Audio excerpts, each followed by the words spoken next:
This episode is brought to you by the TOC newsletter. Every Thursday, our newsletter includes two things you don't want to miss out on. Firstly, the notes to that week's podcast episode. Whether you're listening while driving the car, out for a run, or doing the dishes, we don't want you to miss the biggest takeaways from each episode. Secondly, each newsletter is a short article from myself or Nate on leadership and culture. These articles are designed to inspire, encourage, and provide practical insights into leadership and culture building. Our content is a perfect fit for anyone who wants to stay up to date with the latest trends and insights in culture building. You can subscribe to the newsletter at tocculture.com or by clicking on the link in the details of each episode.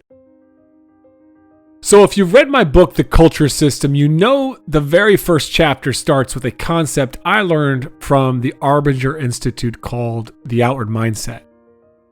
And it's chapter 1 in my book because everything else we do as a leader must flow and really be filtered through an outward mindset in order for us to truly be authentic and highly effective as a leader.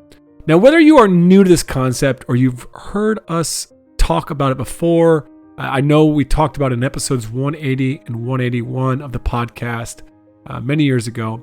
But regardless, I promise you that you're going to really enjoy a unique guest for the next two episodes. And our guest is the leadership consultant and the former Kansas City Police Department SWAT officer, Chip Huth. Now, I first learned of Chip when I was taking Arbinger's online course and reading their book, Outward Mindset.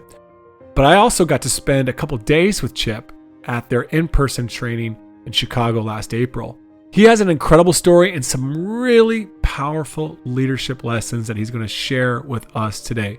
So while you may have never heard of Chip, I know you're really going to appreciate his stories and his message. Welcome to the Coaching Culture Podcast. I'm your host, JP Nurbin, and I'm joined by my friend and co-host, Nate Sanderson. The mission of this podcast is to help you become a better leader and build a better culture. In addition to this podcast, I'm the founder of TOC, which provides one-on-one coaching and consulting for leaders. Learn more about us at tocculture.com. This episode is brought to you by my latest book, The Culture System, a proven process for creating an extraordinary team culture. It's been endorsed by many exceptional leaders and coaches, one of those being 2022 MBA Coach of the Year, Monty Williams, who called it a special book with inspiring stories, applicable strategies, and a proven model for developing team culture. This book is more than just a collection of practical tools for leaders. It teaches a proven framework that some of the world's best organizations and teams use. It's packed with real-life examples and case studies that show you how these ideas can be implemented in any context. Whether you're a coach, manager, or leader, you'll find invaluable insights to help you build the culture you want. Don't miss out on this opportunity to transform your team. Visit myculturesystem.com to learn more about the book, or you can get your copy on Amazon or Audible today. Well, Chip, we're glad to have you on the podcast here today. And you are, JP, and I have done almost 300 episodes of the Coaching Culture podcast. You are the first representative from a police or SWAT team field that's ever appeared on the show. So we are excited to glean from your leadership experiences here. And some of our coaches might be wondering, well, why the heck would we have someone from that area coming in to talk to our high school and college coaches about leadership? And so we want to kind of give a little bit of background here, let you tell your story a little bit of just the tremendous transformation that you both experienced personally, but then also were able to carry into your organization with the Kansas City Police Department. And I'm going to just kind of cue you up for that first to give us some context there, and then we'll dig in on some leadership principles from there. So tell us a little bit about your story with the Kansas City Police Department.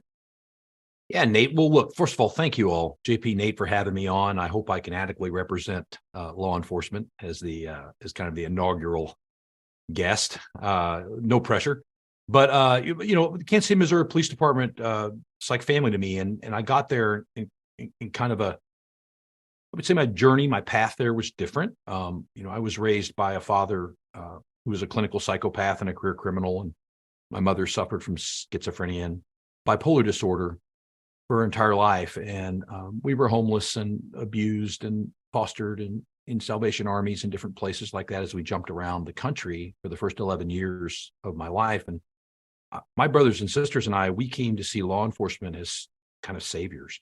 whenever they would come, we would be safe. We would feel safe. We would be fed. We would be, housed. My dad might be taken to jail. And we just associated police with safety. And I knew from a young age, I wanted to be that for other people. I was pretty fragile as a kid. I wanted to become formidable. I wanted to be able to protect people, to kind of share that feeling that I felt in the presence of the peacekeepers. And so that was the only thing I can ever remember wanting to do. And, I went in the Army at 17, and I became a police officer at 21. And the Kansas City, Missouri Police Department at the time happened to have the largest SWAT team in the nation, 60 full-time members. And I knew from my time in the Army, I had a disposition that lent itself to working well in small teams. So I wanted to lead a SWAT team. And that's what led me to the Kansas City, Missouri Police Department. And I get there and I work the first 3 years really, really hard to build my reputation, learn as much as I possibly could, actually show up with the SWAT team to volunteer to, be kind of the bad guy and role playing so that I could learn a bit about how they operated, build those relationships. And then after 3 years, I was actually I put in for the team. I went through the assessment process, the selection process. I was selected, and then, the rest is history. And I ended up having an opportunity throughout my 30-year career to serve at every level in the SWAT team, from brand new guy just walking in the door, not knowing anything, to the Special Operations Division commander before I retired. And it was a great journey. I built lifelong friendships, and the work was really meaningful to me. And I also feel very proud that my team was able to actually change a bit of the standard in policing as it relates to working in really challenging neighborhoods with really difficult clientele. Now, your time at the SWAT team, wasn't all rosy and wasn't perfect. I remember you telling a story a bit about how there were some leadership challenges, and one particular that drew you to your work now with Arbinger. And I was curious if you kind of tell that story, that moment where you started to realize the problem within your organization, within your team, was indeed yourself. Yeah. Well, thanks for the setup there, JP. Yeah, clearly you were listening when I told this story to you. Yeah, I got there's different SWAT teams on the KCPD at the time. There were the general SWAT teams where you could think surrounding call out, hostage rescue, VIP protection, that type of work. They had the armor and the robots and the drones. And then there was a kind of a more specialized team of 14 men. They were all men at the time. And they did high-risk search warrant service to the tune of about 800 a year, fugitive apprehension, and tactical overwatch on high-risk surveillances, like following bank robbery crews, watching them steal cars, watching them steal guns, watching them case banks. And then once they went to hit the bank, we would take them down in the act. So that team was very kinetic. That team was, I honestly don't know of a team that did more work than that team. Anywhere in the world. The cadence was really, really high. I was invited at one point to come in and lead that team by one of the deputy chiefs. Typically, it's not done that way. But the deputy chief at the time, Rachel Whipple, was so concerned with the impression this team was leaving on the community that she thought that someone needed to come in, someone who was a little bit more let's just say my leadership style, much like my parenting style at the time, was best characterized as close distance apply force. And so she thought, I need a strong leader to come in here to deal with these people who are a little bit off the chain. And what she meant by that was they're going into neighborhoods doing really kinetic work, like kicking in houses, breaking and raking windows, throwing flashbangs, shooting dogs, shooting people occasionally. And the way they were going about doing their work was really causing a lot of rifts in the neighborhood. They were destroying relationships at a time when social media was starting to proliferate, and the impact of law enforcement was not localized. It was certainly becoming, a situation where what happened in LA was going to be news in New York. It wasn't going to be something that just stayed in that local community. So she was very prescient, and she saw this, and she said, I need to bring Chip in. I need Chip to come in here and kind of clean house, to use her words.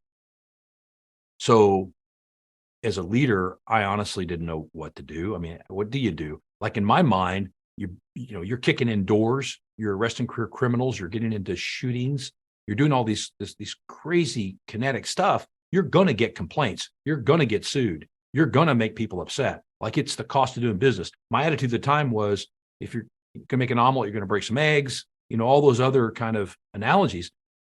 But I wanted the job really bad. So I just lied to her and told her I could do it. And I said, absolutely, I can fix this. And so I get the job, I show up, and now I got to put up now. Right. So it's like, what do I do? Well, I doubled down on the only thing I ever knew to do, which was simply to change the behavior of the people that were engaged in the work.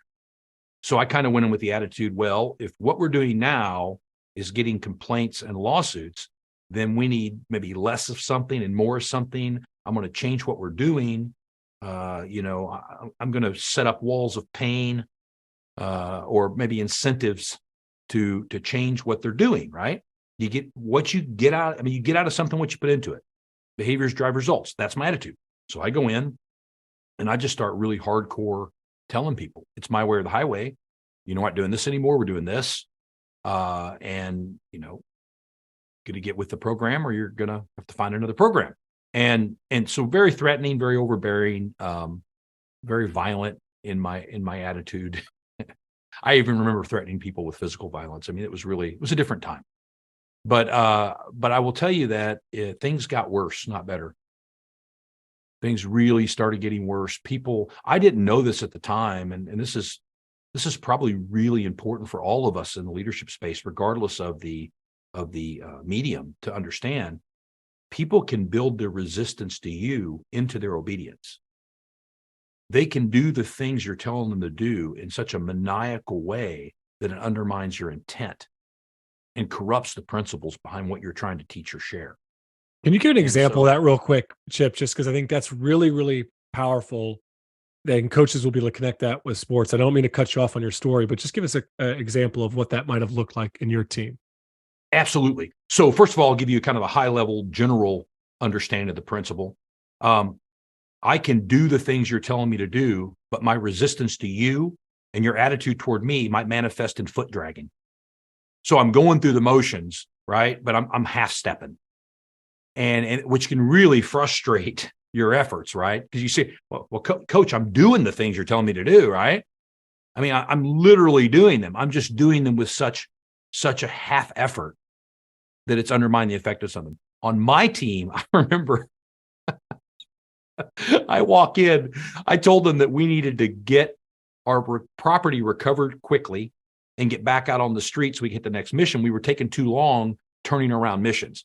So, you've got you've got where you hit the house, you secure the residence, you get people in custody, you do the exploitation, the search, then you have to take that evidence back and recover it. And that involves working on the computer a bit, right? So look, we're moving way too slow on that. Let's pick it up. And, or else, right? So I walk in, and there was a guy, I'll call him Matt. And Matt was a former water polo player in college, great athlete, sharp guy. And he's sitting at the computer and he's like pecking, one finger pecking, about one key every second and a half. And then he's looking at the screen, studying, and he's coming back and pecking. And I come up and I go, what are you doing? He says, well, I'm recovering property. I said, man, could you get the lead out? I go, this is like $1 waiting on a dime. Like you need to get moving here. And he pauses and he takes a deep breath and he looks at me. He says, Sarge, I'm so sorry. Did you have to take a typing test to get in here? Because I didn't take a test like that, Sarge. Like I didn't know. Is being able to type a requisite for being on the team? Is that in the unit manual somewhere? I mean, I want to do my best, but I mean, what am I missing here, boss? Am I supposed to be able to actually type? Was that required? Of course, that's not required, right? Yeah. And I'm just looking at him, and he turns back to the computer and very theatrically, And very slowly, he presses R and looks at me. And I walk away thinking, I can't punish him, right? There's nothing I can do. I can't write him up. I can't even really describe what's happening there because his retort is, I'm doing the best I can. As a matter of fact, I meet the minimum requirements for this position. So there's one thing that just popped in my head that it may seem like a small thing, but oh my. And just imagine extrapolating that out into interactions with the community. I mean, oh, you want me to be polite? Okay, I can be polite. I can say yes, sir. And I can say yes, sir, in a way that will be so coated in contempt and disregard that you will think I told the person to go jump in a lake. And anybody that's ever been maybe stopped by a police officer who was like I used to be, that police officer can give you a ticket and say, have a nice day, in a way that makes you think the last thing they want me to do is have a nice day. You get the idea. We could go down that road all day. But I think does that answer your question? It does. And I think it's just, there's not a coach listening to this right now that can't make the connection. There's a million times where we've asked our athletes to do something. We've asked with force.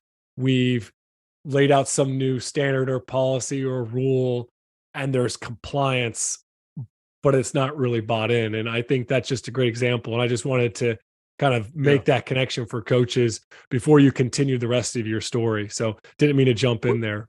Well, as JP alluded to here, the significant change that happened for your team, and I've heard you tell this story in a couple of different places where, your unit ended up getting more complaints than any other. And, there was just a lot of, you said, negative consequence, not just on your team, but outside of your team, to the way that you had approached policing in those difficult areas.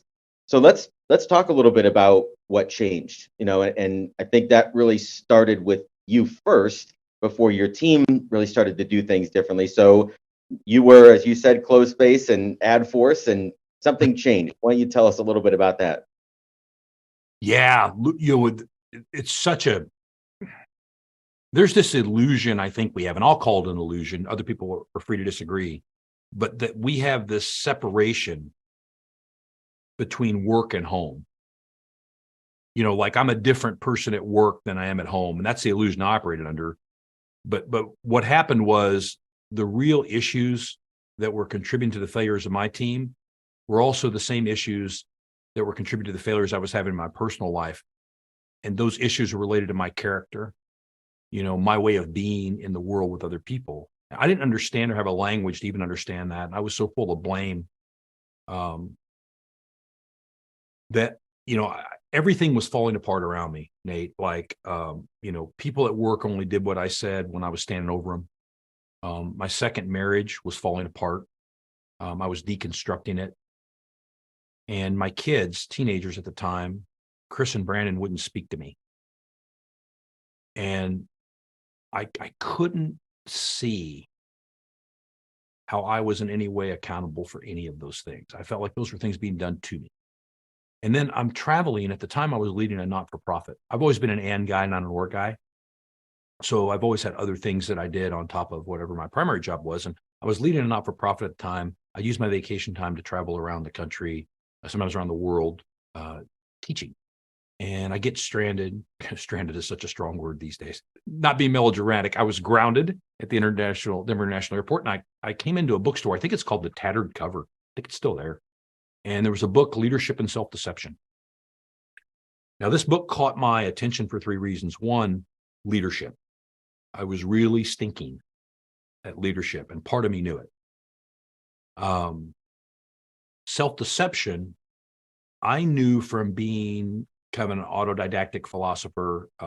When I spent 9 months on a Bible college being fostered by a theology professor when I was 9. And I knew self-deception to be a philosophical paradox that had plagued thinkers for thousands of years. And so you've got leadership and self-deception together in the title, and then the book is thin. I'm big on thin books. So I buy the book, and the book immediately tells me what's wrong with every single person in my life that doesn't agree with me. Like, that's what I took away from the book. It's like, all these idiots, these morons, they just need to read the book. And I'm going to go back and start prescribing it to people. That was my first takeaway, which was I missed the boat. I couldn't have missed the boat anymore if I tried. It's funny thinking back on it now, and tragic. Funny and tragic at the same time. So I kind of call it providence. I think that's the word I've settled on. You might call it fate or the universe, serendipity, but sometimes the world just moves in ways that we can't fully understand. Things happen in ways that they seem like they were preordained. And so I come back with this attitude of, I'm going to weaponize what I've learned in this book. I'm going to turn it against people. I'm going to tell them how wrong they are by using this new language I've learned. At the same time, my future co-author, Jack, who, by the way, had a seminary degree, him and I couldn't be any different on paper. He approaches me and asks me if I would come audit a workshop at the Leadership Academy. And I said, I don't have time. We're kicking butt and taking initials. We don't have time to take names over here. I don't have time to come, do this workshop thing for you. He said, I'm sorry to hear that. I think what we're doing here is going to be foundational to everything else we do in leadership. I said, well, what is it? He says, have you read the book Leadership and Self-Deception? I said, dude, I love that book. That's like my favorite book. He goes, hey, me too. Now think about this for totally different reasons. And so I said, was this what the workshop is? He goes, absolutely. So I go, dude, I'm there. And I block off 2 days and I go. And in the context of that workshop, like I think lunch on the first day, it hits me. The authors of that book, they're talking about me. I'm the one who's self-deceived. I'm the one who is treating people as a means to an end. I'm reducing them to a function. Like, you're not a person, you're a police officer. You're not a person, you're a suspect. You're not a person, you're a boss. You're not a person, you're my wife. And so this starts working on me. And the very long story short is, over time, I start understanding that people in the community, people on my team, and people in my family, they don't respond primarily to what I do or say. They respond primarily to how they're feeling seen by me. That's what they're responding to. And so that starts changing everything in my approach. Slowly but surely, I start realizing that the quality of my influence is going to be predicated on the quality of the relationships I have with these people. I'm running around all the time trying to influence them directly by telling them what to do and by changing their behavior without realizing I've got no credibility, because they don't feel seen by me. They don't feel like they're a human being. They feel like they're just a means to an end. And therefore, that attenuated my influence. So that was the change. That was the big change, was being able to simply regard, honor, and take into account the humanity of everybody that I contacted. And just like, vitriol and condescension can be contagious,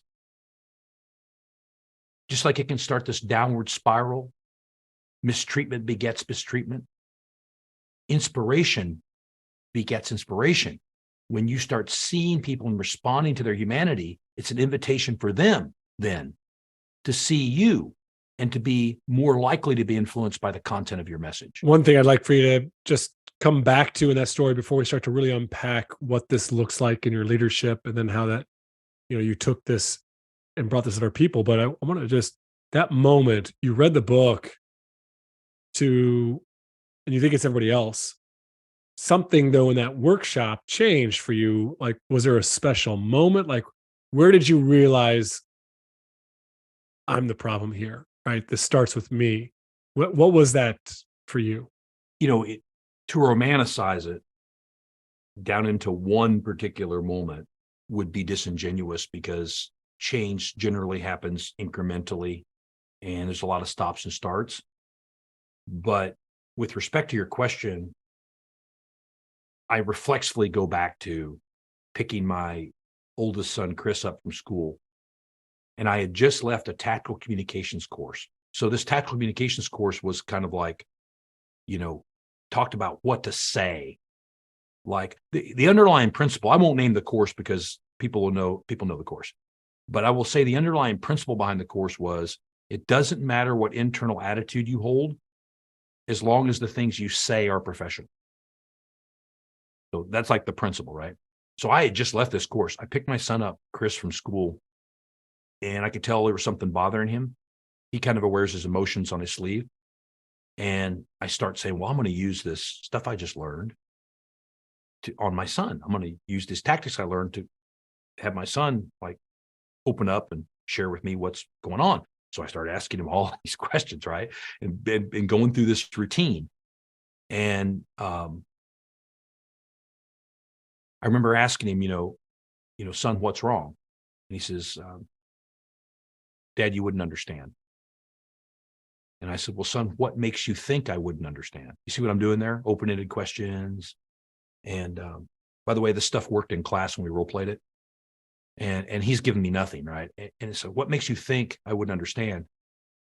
And he looks at me and he's got these tears in his eyes. You know those kind of tears that are like peeking over the precipice of your eyelids? Like they haven't really fallen yet, but they're just welling up to the point they're just ready to just break loose.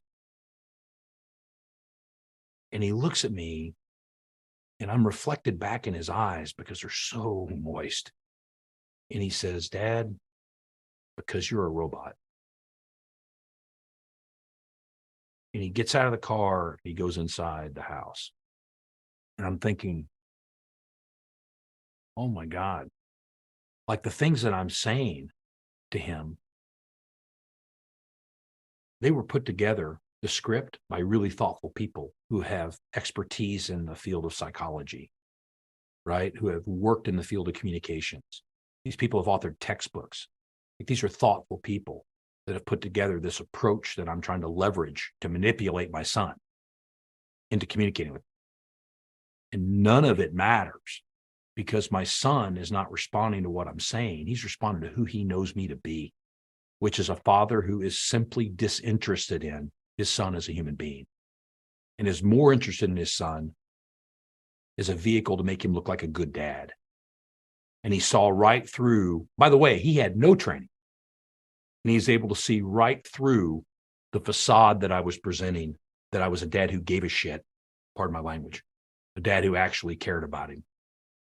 And that's what he was responding to, was me, the true me, the authentic me. And that moment, JP, was why, I mean, even when I tell it now, I can feel the emotion of the story. That moment was powerful for me, and I've never forgotten it. And I'm not saying that I've ceased objectifying people. It's a constant struggle not to do that, whether it's the cashier at Target or the barista at Starbucks or, it's a constant struggle not to objectify people. But I have never forgotten that lesson, and I keep calling back to it all the time. I love that story, and it's powerful. I think I've had something similar in my own story, which is why leadership and self-deception really resonated with me around 7-8 years ago when I first read it. I remember I had heard someone talk about how you have to build relationships before you have rules and discipline. And I, at the time, was struggling with discipline within my team to hold them accountable. And so I went out and said, all right, I'm going to go build relationships. So got a list of great questions, probably off some podcast or some book, about great relationship building questions and I started to try to build relationships, but my intent was purely to get them to buy into my way of doing things. There wasn't a real true authenticity and a curiosity in those conversations. And I think the players like your son, they just saw through that. They saw through it. And it's not to say those questions are bad questions and these tools are bad tools, but without the outward mindset, without seeing people as people, and you talk about objectifying them, they will always fail. I was hoping you could unpack for our listeners who are not as familiar with this outward mindset and self-deception, just maybe a little bit more about what that is. Like, what exactly is that issue there for you as a leader and for so many of us, well, for all of us, every day we fall into this trap. Yeah, the basic issue is I'm on the wrong side of my eyeballs. I am, as a human being, I am full of biases, prejudice, fears, and loyalties. And I see the world not as it is, but as I am at any given time. It turns out that my internal attitude about the world, about people, how I see challenges, opportunities, how I see myself in relation to my responsibilities is the most powerful predicate to my effectiveness. So when we talk about self-deception, we talk about the idea of not knowing that I have a problem and even resisting the potential that I might have a problem.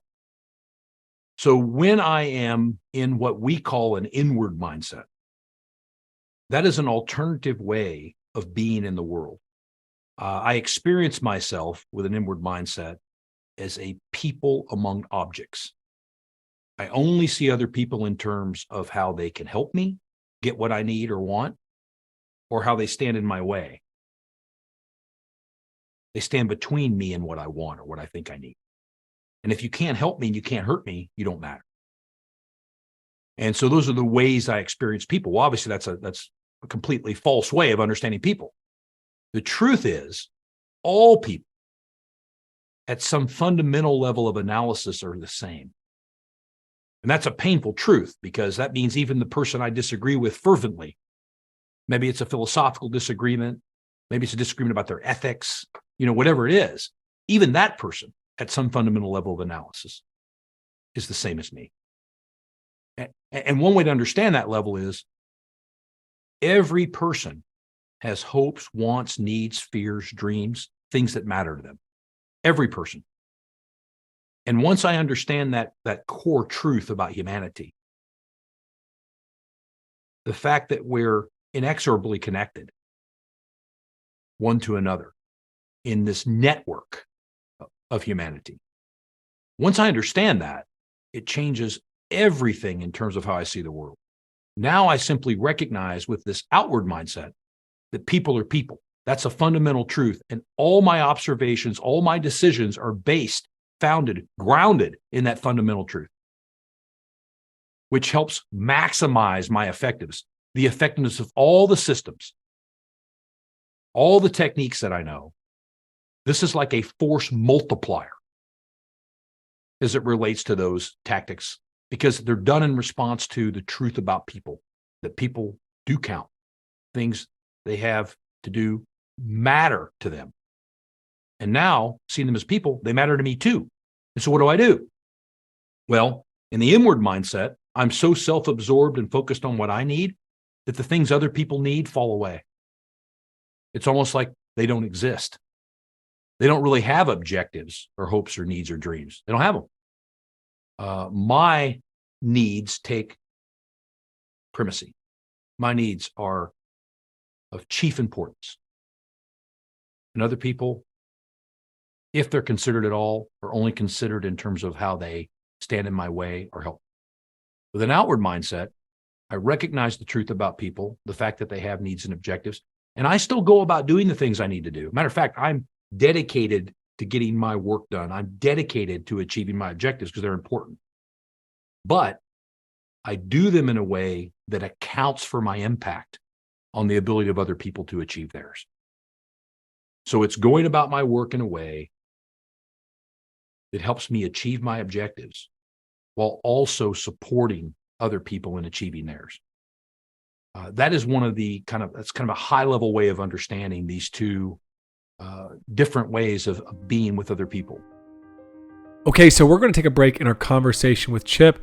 We'll be back more in our next episode, but I think there's a few takeaways worth recapping in case you missed them. First, using force and a controlling leadership style doesn't get the long-term results that you want. We know this as transformational coaches, and that's why we're trying to move away from some those old school authoritarian styles of leadership. And that's a long, evolving journey for all of us as coaches. Secondly, this was really impactful. People can do the behavior. They can do the thing that we want them to do, but they can do it with contempt and disregard. How often have we seen this in our own athletes, right? I really resonated with that part of Chip's story, as well as this idea of the intersection of our personal and professional selves, right? The problems that we have in our lives show up in both areas, and we can't separate those things. That's why to become a better coach, you have to become a better person, right? We know this to be true. And it's so funny though, how we can read a book and hear this message around leadership. And we can see how that message applies to everyone else except ourselves. Chip's story about, his first reading of Leadership and Self-Deception, I can resonate many times in my life where the message that I've been getting, I think is for everybody else, except it really is most important that I take it in and I apply it to my life and I reflect on it. Lastly, the story of his son's criticism of him, calling him a robot, like that really hit me. We can learn all the leadership skills, questions, and strategies, but if we don't change our mindset, if we don't change the way that we see people, then none of it matters, which is why the first chapter of my book, The Culture System, starts with an outward mindset. It's very intentional in that. It is the very foundation to the system and to transformational leadership. Thanks for listening in to the Coaching Culture Podcast. Be sure to subscribe, leave us a review, and share it with others who might find it valuable.